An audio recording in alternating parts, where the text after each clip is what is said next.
Hello again. So soon? Um, I've been thinking all day about fear, and I realize this is like the main thing that motivates every single person on earth is fear, especially now. So I've been reading this book. It's by Ted Decker.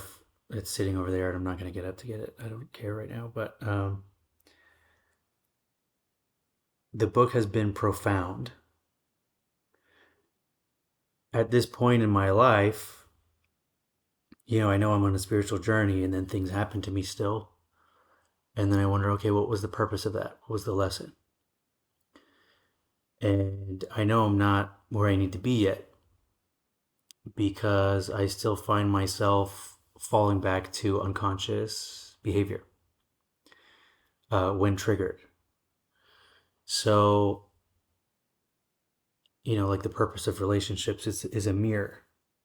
So, whether it's business or family or whatever, um, there's something to learn about yourself.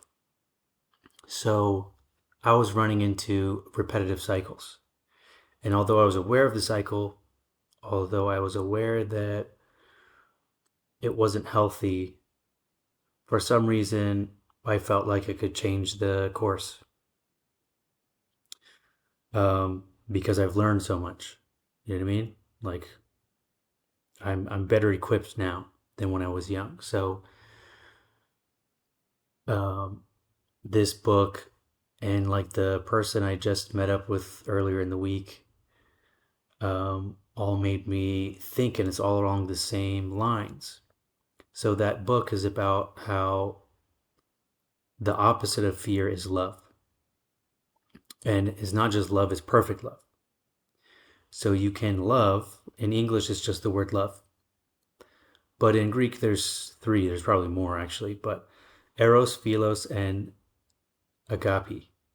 That's how I'm going to pronounce it from now on. That's how I imagine it's pronounced. So eros, I'll explain. Eros is like lust. That's like sexual attraction. That's like, you know, probably a lot of people get married in eros, like they're physically attracted to the person, and then it develops into philos, which is more like a friendship love, family love, where like the relationship, that lust isn't there anymore, but they are partners, and they're, philos, the philosophy, the love of knowledge or wisdom. Philadelphia, brother, city of brotherly love. So that's the origin of that word. And then eros, the sexual one, is like carnal.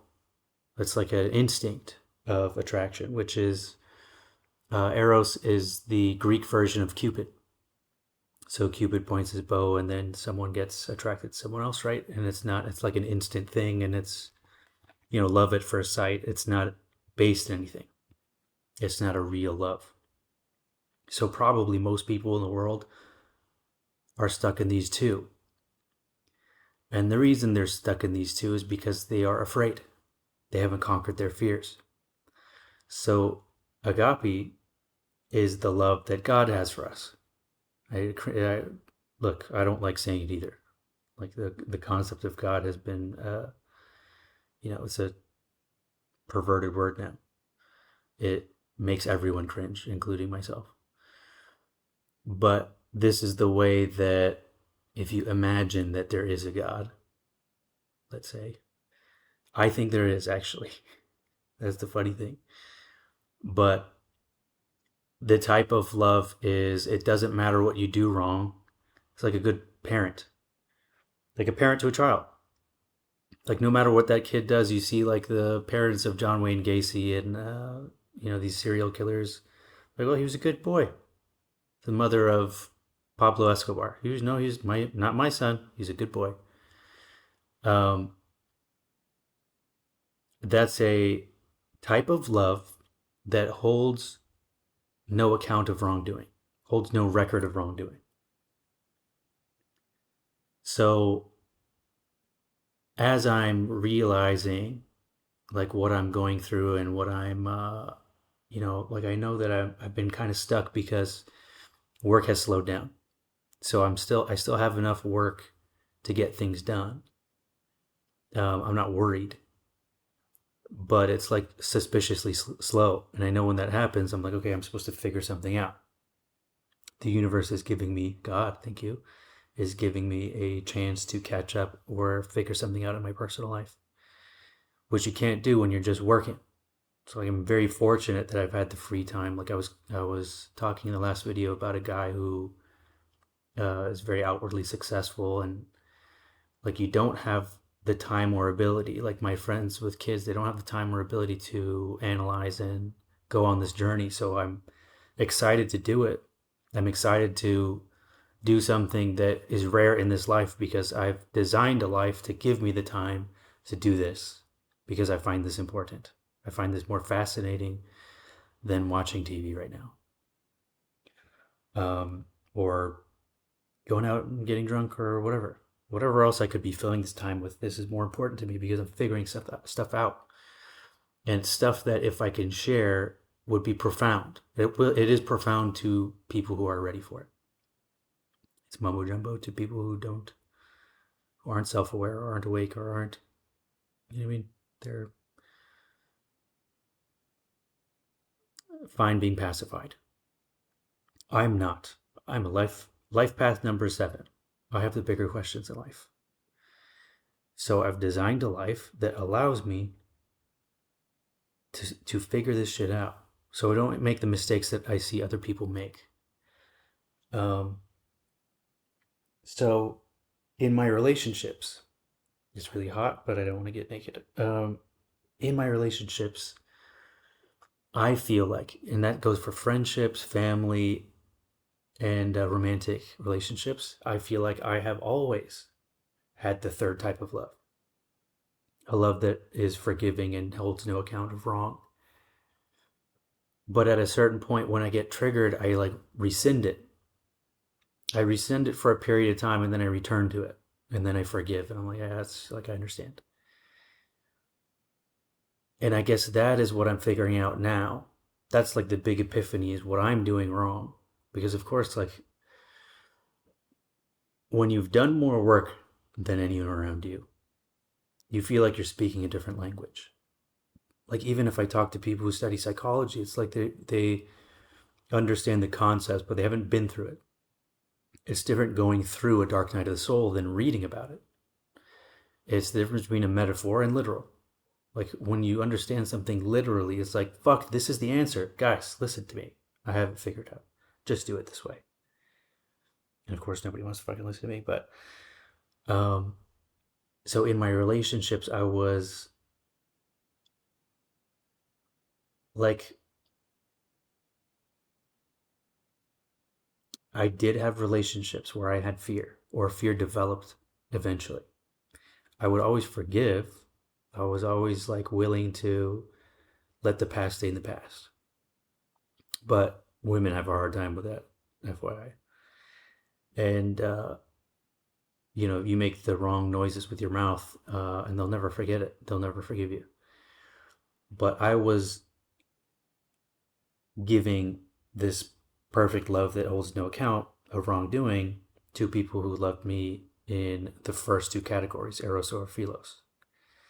So I could recognize, and for instance, the narcissist that I was friends with or dated, that they were in pain and they were afraid, and they were, of course, the fear manifests in many ways because some were angry, some were aggressive, some were the self-esteem wasn't there, so they were really boastful or very competitive or very showy or had a lot of name brand clothes and stuff like this. It's like there's like a attempt to like look how much I'm worth because they don't have that intrinsically in them. And I don't know,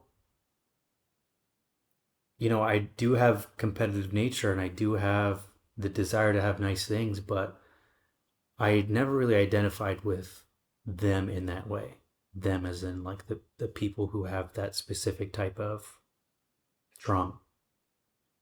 But I did identify with them on something, which is I don't feel loved. I don't think I've ever felt loved, actually, which is probably like, I'm sure that's a huge portion of the population, but I'm sure unconsciously I would push people away to validate that feeling because I notice people do that to me. And if relationships are mirrors, it's like I must be doing it too. And then I thought about how, I've done all this self reflection and I've gotten, so I had a lot of fears. My whole life I had fears. So,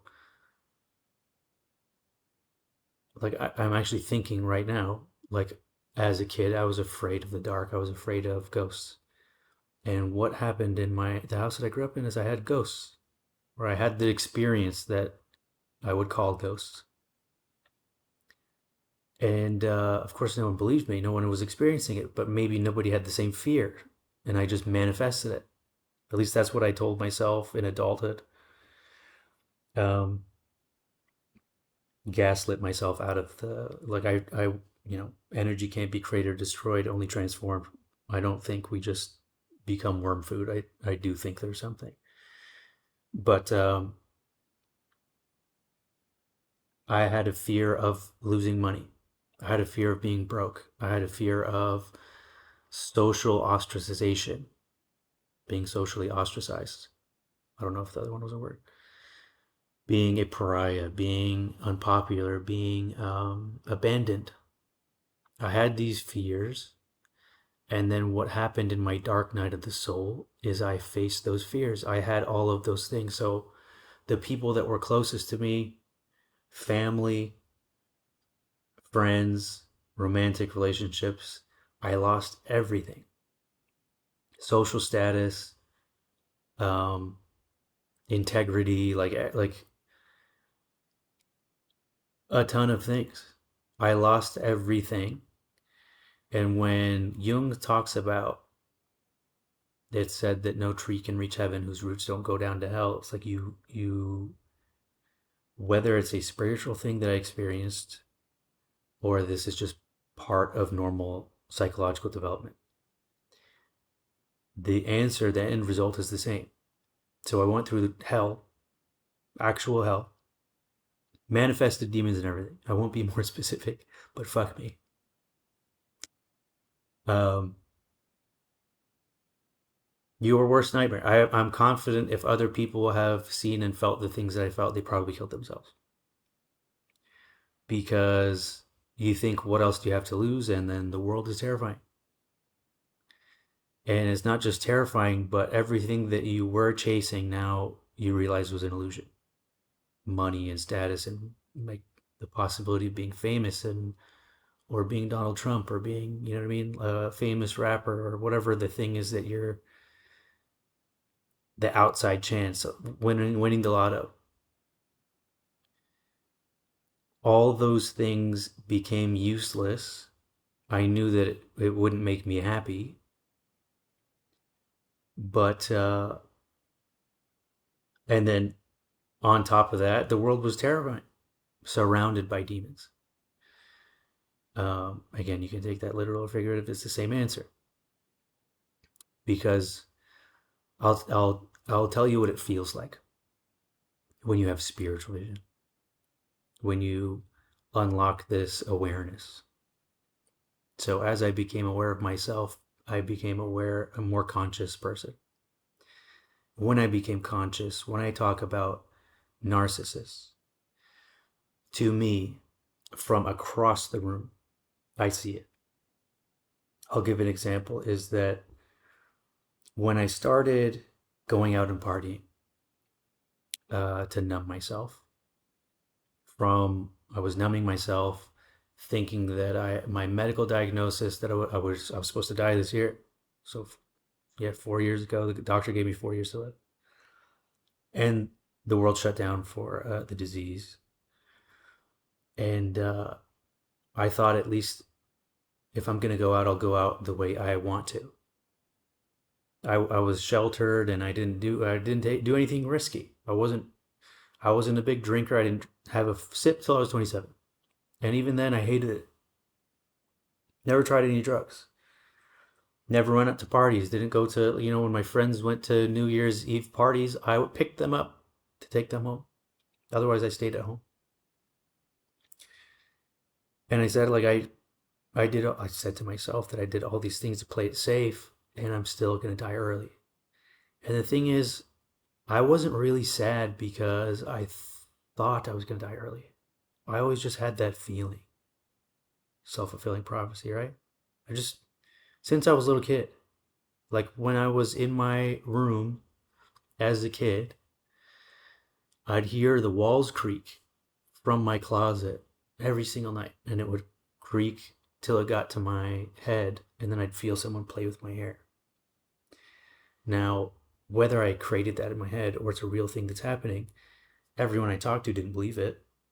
Everyone in the house there's like 15 doors to get to the next family member, so I was scared for my life. So where do you think this gray hair came from? Scared for my life, frozen solid, cold sweat, like regularly. Now, whether I invented that or it's real, that's still terrifying. If I invented it, it's more terrifying. What's going on here? How traumatized I am? How much I was in fight or flight, and nobody around me understood, saw it. In the last thing I talked about how uh, when I was in my mom's belly and my brother was a toddler, my older brother. I said younger brother for some reason. I was thinking when my brother was little. Um, my mom was under a lot of stress, both of my parents. And I'm sure they were under stress even like when I was conceived. Like the sperm probably had stress hormones in it, you know what I mean? When I was a sperm or an egg or whoever I am, um, it was a, stressful time. Poor and coming from a war-torn country and not knowing how you're going to make it and whatever. And that made a child that was traumatized. Now, when I was little, everyone said, "What a good baby, he never makes any noise."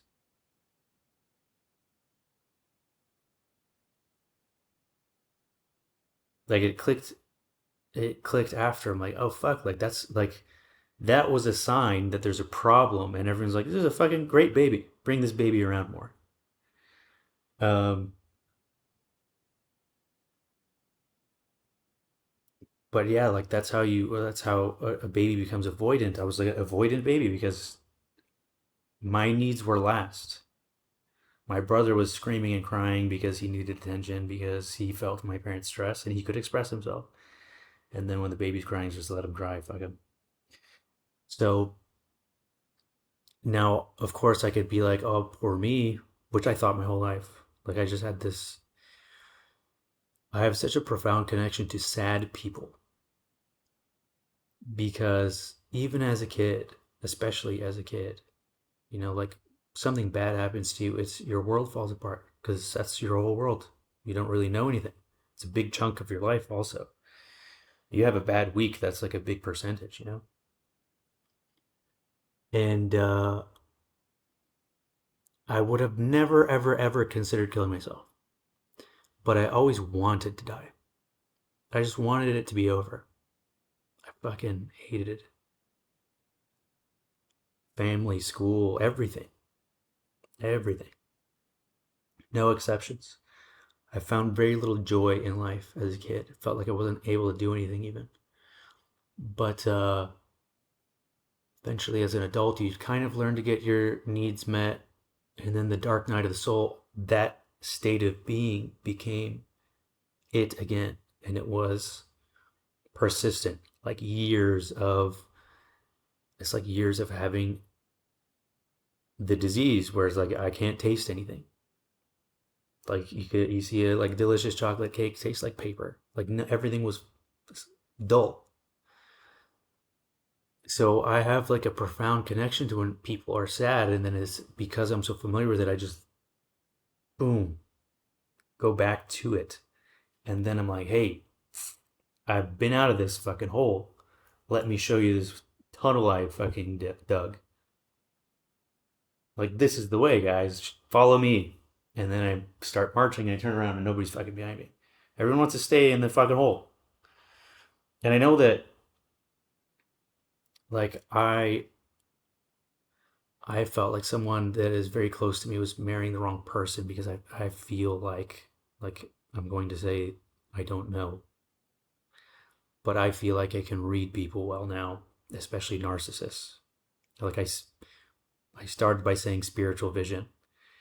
The masks that people wear where they want to appear a certain way. That desperate attempt at them trying to get love, I see what's underneath it. I see what wheels are turning. I see what's motivating it. So I see when someone's fake. It's everybody, to be fair. Everybody's wearing a mask. But I was afraid that someone I loved was going to get profoundly hurt and used because I've been profoundly hurt and used by people that I loved. And I didn't want that to happen to this person. So I was like, come hell or high water. Like, I at least I have to say something. I was like, there's no good way to say this. I don't care. Like, I might burn this bridge, but I'd rather say something than not. And then, of course, I'm the bad guy. But in the big scheme of things, like, hopefully they do get hurt because that's the best thing that happened to me. You need to get hurt. You have to. You have to. That's part of it. You can't. Pain is fuel. You can't avoid it. So whether it's Jung or Alan Watts or Rumi or like this path that I'm on is ancient. A lot of people have talked about it in parable. It's in parable in the Bible, in allegory. It's Homer's hero's journey. It's a real thing that you're supposed to do. But people have no faith in themselves. People have no hope. So when bad things happen, they think the universe is against them, rather than these things are meant to shape you. So the bad thing is meant for you to have this conversation and be like, oh, that's what I'm doing wrong. And the next fucking time around, you don't do it wrong. Or if you do it wrong, it doesn't hurt because you're aware now. Pain is imaginary, at least mental pain. You're doing it to yourself. And of course, you do it to yourself for a reason. And if you figure out the reason, then the problem ceases to be a problem. I guess that's the point of me sharing this. So, re-meeting this old acquaintance and seeing how like, it was like, come on, you can't possibly be this pathetic. You can't feel sorry for yourself. It's like, who wants to be with someone like that? I gave her like examples. I was like, look, she wanted to say like, oh, bad things happen to people. People are victims and blah blah blah. It's like, okay, if you have that, if you have that thought process, what does me telling you that you're right do? Rather than me telling you, find purpose in it so it stops hurting you. So then you stop being a victim. Then the problem goes away.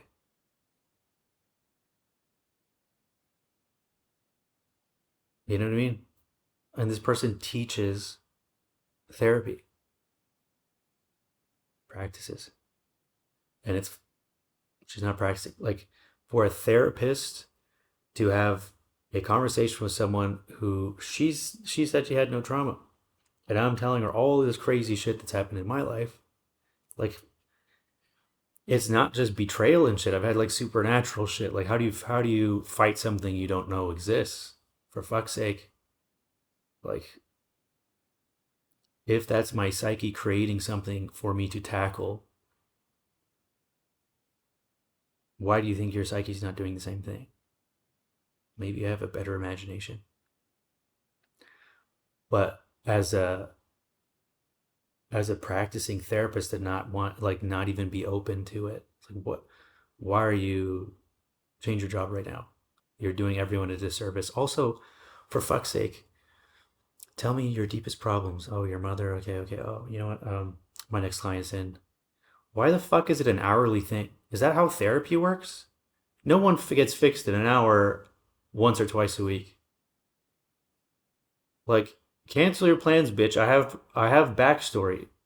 Listen to a lot before you go have lunch. You know what I mean? What the fuck is that? It's wrong. I'll tell you that much. It's better than nothing. But fuck me. What is the?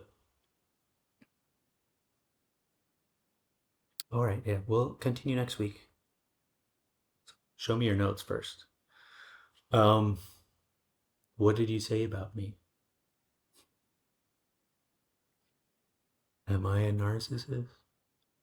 So, um, all these thoughts going on in my head, and then having a dream about fear being the answer, and then realizing that, okay, so even now, with all I know,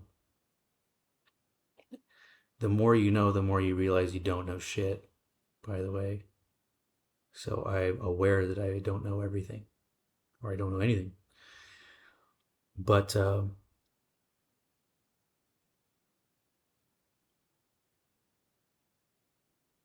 I would do all the spiritual work, then I enter the normal world, and then I interact with normal people, and then they treat me wrong, and then I fuck you all the way. Fuck you. All right, I forgive you now. I understand you didn't know any better, but still fuck you a little bit. So that's like I fall out of the agape. I fall out of that perfect love that I don't know if I said this story already about the girl and the spider. Girl finds a spider drowning, saves it. Spider bites her. This happens 3 times. The spider says, "Why are you saving me if you know I'm going to bite you?" And she says that this is how God taught me to love. Keep no record of wrongdoing. Still save you. Like, I can handle the bite, basically. Oh, fuck. I can handle the bite, but I'm still used to fighting back. You bit me, I'll squish you, bitch.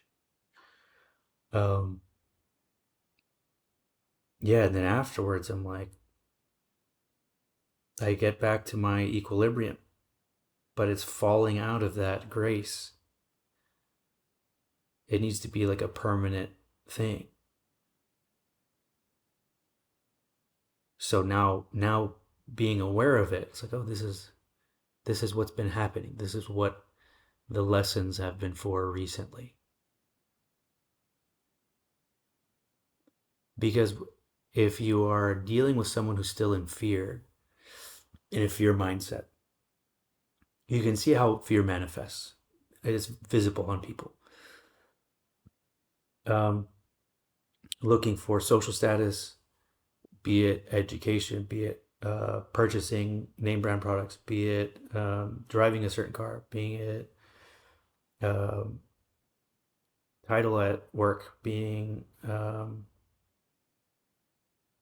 whatever, like even being known for doing charity. Like, charity should really, you should shut the fuck up about it. Um, I'm telling myself that too. Um, it's all masking a fear. People cheating, it's masking a fear. People taking advantage of other people. It's fear. It comes from fear. So I had, like, I don't know how many specific examples I can give without giving clues to who they are, but um, someone going through financial difficulties tried to manipulate me into giving them money, um, and treated me very poorly. And it hurt me for years before I could forgive and let it go. And what I realized is this person, because they were afraid, defaulted to his childhood trauma and then made me feel how his dad made him feel. So he's, you know, the healthy man doesn't torture, it's the tortured that torture. In the nature of traumas, we become the monster that created us. It's in. I know I'm a fucking monster. I know that I have a dark side. I know my shadow is dark.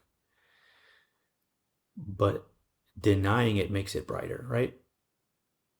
So trying to self analyze and trying to understand, like, my fear has changed because the things that I used to fear, when I had a fear of money, I had to get money and then lose it. So, like, when I was doing really well, I remember sending a text to my friends. I said, I'm officially a millionaire. Like, I did it. And then I was like, it didn't feel how I thought it would. It's like something you dreamed about as a kid. I I said it. I got to say it. A millionaire. It's like there's 1 million in cash I am in control of. And then I was like, well, that doesn't feel like anything. So I started basically gambling with it. Fucking coins and stock market and everyone seemed to be making money out of thin air at the time. So like a squirrel, I put money everywhere. 1.5 million gone. It's just gone. I had to start over basically. And what happened when I started over? It took me a long time to want to make money first. Like I had to like stop working entirely and find a reason to be here because I didn't want anything. I didn't have a goal. You don't have a goal, you're basically dying. And I felt like I was about to die. I was writing a different will every day. Swear to God, ask Amber. Um, and then I would tell her, I'm like, oh, I need to update this, cut this person out. I will tell them, fuck you. Tell them I said fuck you. Thanks. So I had to lose it all. And then I lost my fear of it. Because I know how to be broke. I'll be fine. I'm not afraid of losing my cars. I'm not afraid of losing my house, my fucking TV. What is, I don't even know what has value. TV? That probably you can't get much money for that. I don't even have things that you can pawn for money. Like I lost that. Like I said, in the car industry, everybody's into watches, and I can't get into it. It's like I know that when during the Great Depression, people weren't like, I'll trade you this RM for you know a bag of squirrels or whatever. It's not worth anything. It's not worth anything to me. So that like fake value is just not it's not bleeding into me. It's like I don't care. You notice I was going to say this also, how it's visible when someone's a narcissist or when someone's looking for love. Jeff Bezos, he's like dating a younger, busty lady. And there are pictures and memes of that same lady drooling over Leonardo DiCaprio and him like, mm-mm. And poor Jeffrey has a big fake laugh. Ha ha ha ha. I'm not insecure about this. It's fun. You can fuck her in front of me. I won't cry. Even the guy with all that money, do you think he's happy? So like I think that's visible anyways. Like you don't have to be an empath or spiritual or fucking study psychology. Like I think it's very obvious that Elon Musk is very insecure, that he needs people to think that he's intelligent even though he hasn't invented shit. In fact, he's doing a disservice to the name Tesla. Absolute prick. But deeply insecure, like Commodus. He handed everything. He's handed everything, so he goes out of his way to make it seem like, no, no, I did this on my own. I invented money. Back off. Um, so it's visible. And when I went through my dark night of the soul, and when I started to encounter the same people that had hurt me, the same people that I loved despite, I knew they were snakes. I knew that they didn't have morals. By how they treat people, how they react, I wasn't under the illusion that I was different. I was actually. I thought I was the exception, basically. And when it dawned on me, I'm just another one. It's like, oh, this is how they do everything. How you do anything is how you do everything. And the shit doesn't fall far from the asshole. So, you know, I was outraged and upset and all this stuff. It's like I did it to myself. And then I fell out of Agape. And then, if you only love for what you receive, you're not loving. Not truly. It's a type of love, but it's not agape. We should have multiple words for love. Um, like when someone needed me financially, they convinced me that, we're soulmates and all this shit. And then as soon as they had their feet underneath them, it's like I never existed. It's like I spent years of my life not moving forward because I thought I was doing something wrong, not giving a person more chances, I suppose.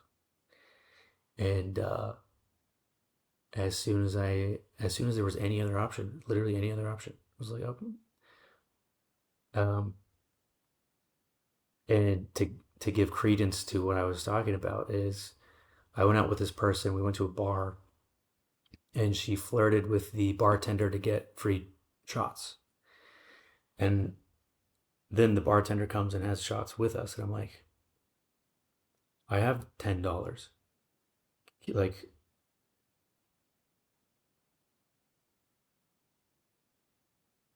now I have to hang out with this guy. Like, I have money. It's fine. You don't have to sell you know what I mean?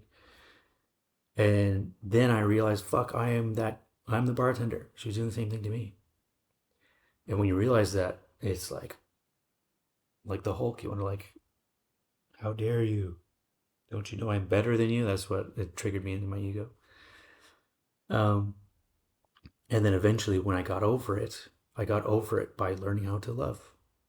It's like, oh, that person does that to get their needs met because they don't think they can get their needs met otherwise if they're not using somebody. And she's like that because her father's like that. And her father's like that because his father was like that. And then up the chain we go until the Big Bang or whoever started this shit.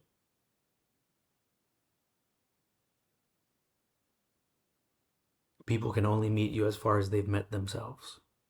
So if you lie to yourself to have people around you, you can't really complain.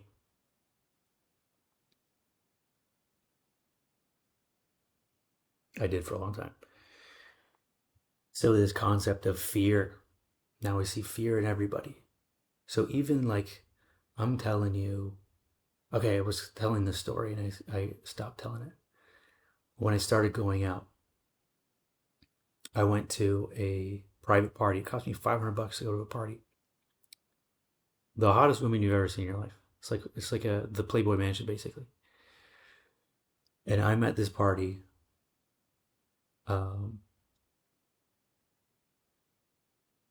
and I see a guy walking from across the whole thing. And as I'm watching him, I'm like, that's a bad man. That guy does bad things. Like, if this was a movie, that's the villain. He's the Bond villain. And then my friend is like, oh, let me introduce you to the owner of the house. Meet Mike. And I was like, oh, fuck. It's like, I'm in. You know what I mean? Like, because I already made my opinion. And then I had to, like, oh, hey, what's going on?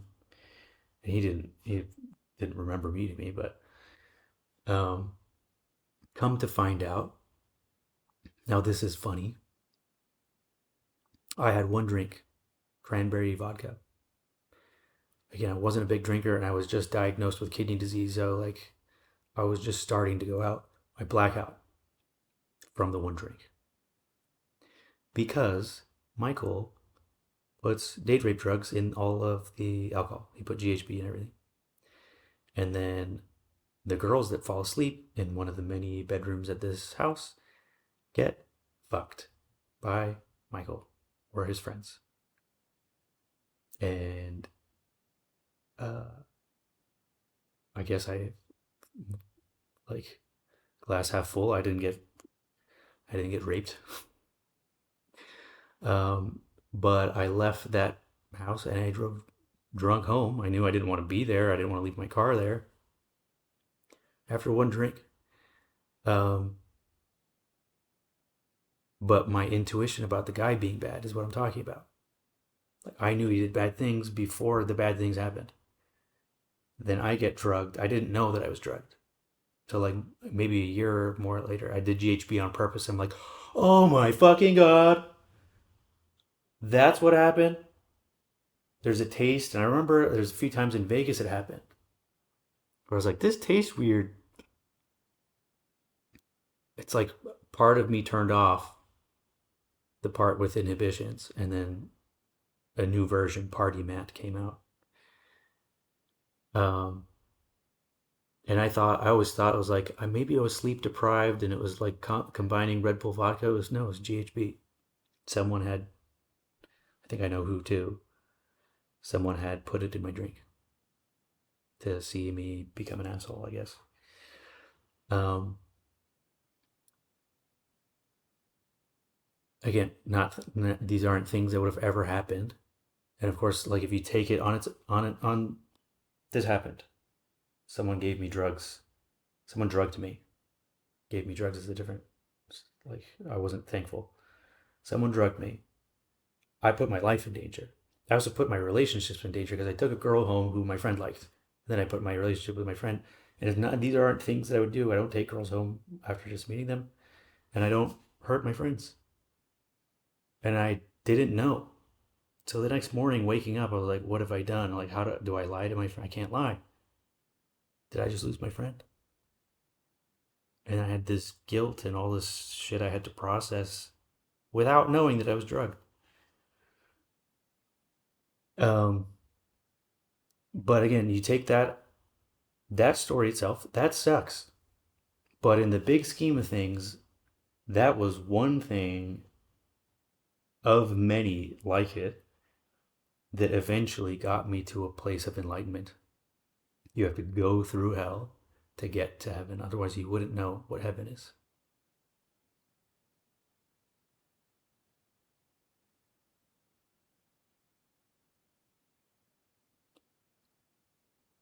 So I've done a lot of things I'm not proud of. I am confident that I'm not capable of those things anymore. But I also felt like as I became more conscious, now this is like a spiritual feeling, more self-aware. I felt like I could drink and I could drink and I could drink and then nothing happens. I was still sober. And there's a certain time where something else takes over. And then you do things that are like I would get into fights or, do things that I'm not capable of doing sober. Like people, I suppose, try to, it probably happens to a lot of guys, not just me, but like guys bump into you on purpose and you should just let it go and whatever. Um, but me, I explained how it was as a kid, like not getting your needs met. And then if people take advantage of you, then it's natural to overcorrect. So it was like, this is a wall. You come over here and there's a problem. It's not a good thing. I'm just explaining how it was. And as I became more aware, more conscious, I realized I was like, there's, it's another thing that I think is spiritual. They call alcohol spirits. Maybe it's a metaphor, but it felt like something else takes over and uses my body to do things that I wouldn't do. And then your memory is really hazy. It's like you're a passenger. And again, like, I, because of my health issues, whatever, I went down this road that I wouldn't have normally gone. And then when it got serious, I was like, you know what? Why don't I try to fix it instead of just accept my fate? Same thing with like mental issues. Like, why not fix it? So as my body became healthy, as my mind became healthy, I was drinking clean water for the first time in my life, not out of a plastic bottle. I wasn't drinking sodas or energy drinks and any shit like this. I wasn't eating processed food. Like all of a sudden, it seemed like it was in a different world. And then I could physically see the mask people are wearing.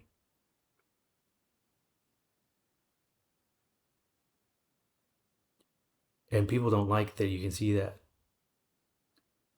You become an enemy of a lot of people real quick. Um, I still don't totally understand it, to be fair. Like Carl Jung's his red book is sitting on that thing and it's so dense I can't get through it. But it was never like like that Mike guy. Like I would look at him and before anything, it's like you can't say like, oh, you've done hallucinogenics or whatever. It's like I didn't even have a sip of alcohol. And I looked at that guy and I was like, that's a bad guy. Then come to find out he keeps bouncing around different towns because he rapes women and then escapes prosecution somehow. Um, so like the people that had hurt me in the past, in retrospect, when I remember certain moments, there's certain moments where the mask comes off and my subconscious mind absorbed it.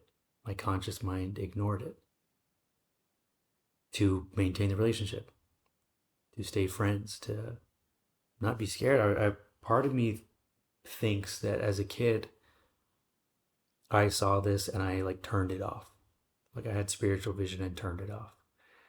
And in this book, it talks about how when you follow the path or when you follow the way, the light presents itself. Like when you have to act right. And children don't judge people. Children don't hold grudges. Children aren't jealous and controlling. Um, and that's why every spiritual practice says become as a child again.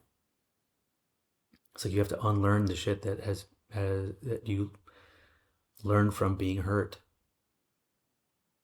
And the only way to get rid of it, like I can't put my hand on someone like Jesus and cast their demons out. The only way your vibration raises is with conscious thought.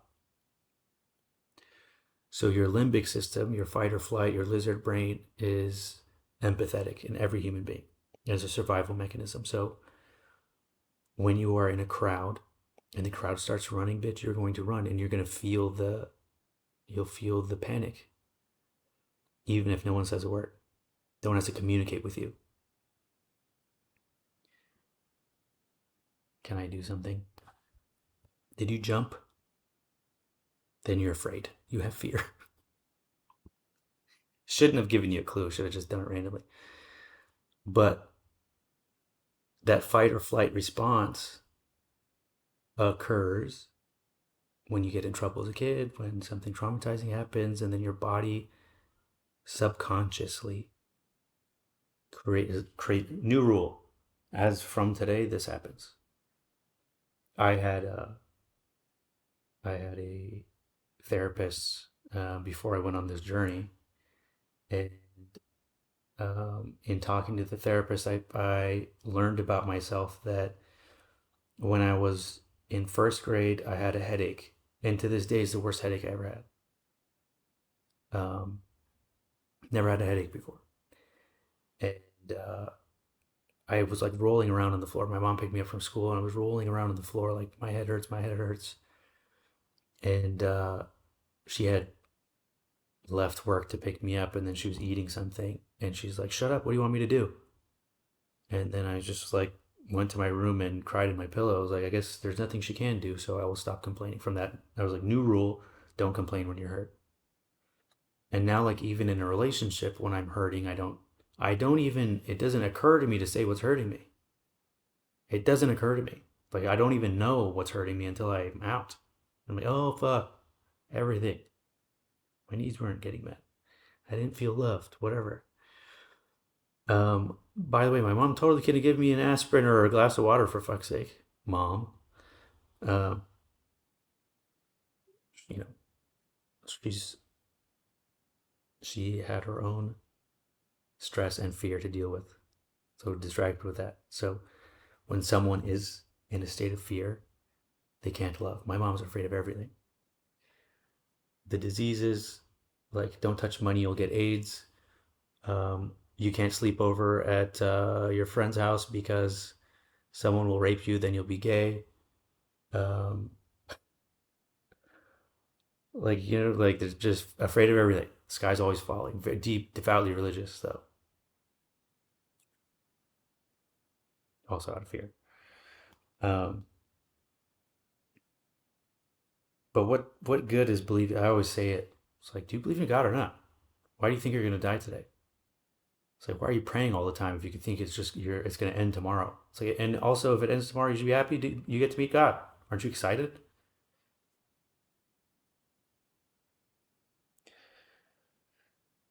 Fear.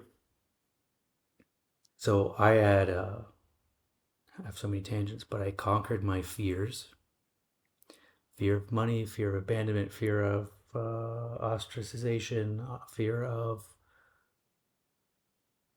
going bald, fear. I would shave my head. I was like, fuck, this is it. Um, Anytime I shaved it, it got came back thicker. And anytime I took pills to prevent baldness, it made me bald. Weird. Um, just don't fuck with it. Leave it alone. Um, fear of fear of like anything that you can think of. I had that fear. Like I had the fears that my parents had, and then coming out of it, like not scared of ghosts or the devil even. Like that's a lot. First, I had to become scared of the devil. It's like, oh fuck, he exists and he knows who I am and he has a plan. Fuck, what do I do? Um, like you've been afraid before, I'm sure, but you've never been afraid for your soul like I have. It's a different thing. It's a different thing. It's like to your core. And conquering that fear, like I'm so relaxed now. Like the news is doom and gloom every day. You could be convinced the world will end today. Every day you read the news. And then even though like I conquered that stuff, I still realize, the people that run the news and make memes and all this shit, they understand human psychology. They know how to steer you. There's shit in the movies and stuff like that. Like, there's a big trend to make everything, everybody's gay and trans and Muslim and black, and they're overrepresenting minorities to piss people off. It's like, you think they don't know that'll piss you off, and then the people talking about it's like, maybe it's being done because you're giving energy to it. Like if you didn't care, then it would stop being a thing. But they understand human psychology. They know how you're going to react. You think that there must be something to it other than money, because they're okay taking a loss on this shit. So like, think about what could it be? What could it be? Good luck figuring that out. Um, I know what it is. I know the secrets. Um,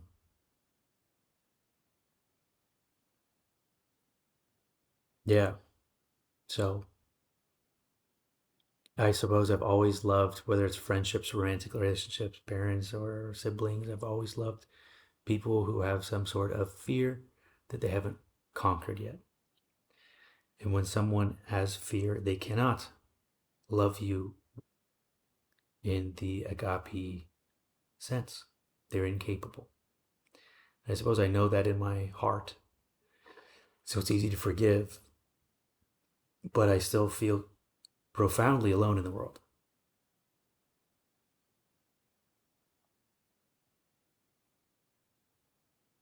Like, I don't know anybody who's like me with all my imperfections.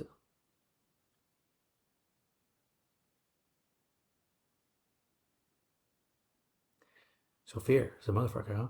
It's like, it's necessary, but why isn't anybody else getting over it? Why isn't anyone else conquering it?